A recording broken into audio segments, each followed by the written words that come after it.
casinha branca ao pé da serra e uma biquinha lá no fundo do quintal.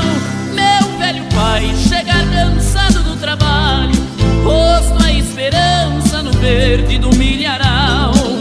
E o riacho sempre a correr, e o monjolinho que não para de bater.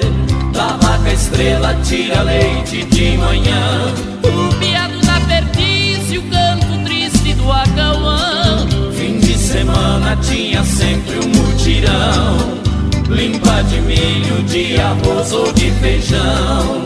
Eu não sabia o que era felicidade, até das horas tristes hoje eu sinto saudade.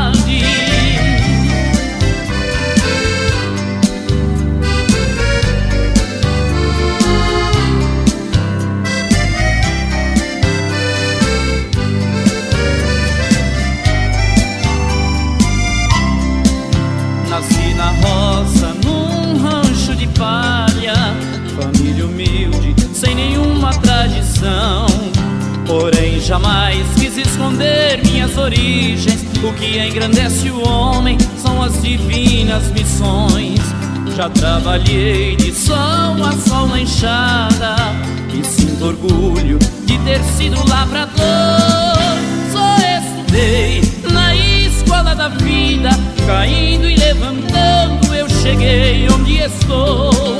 E o riacho sempre a correr, e o monjolinho que não para de bater.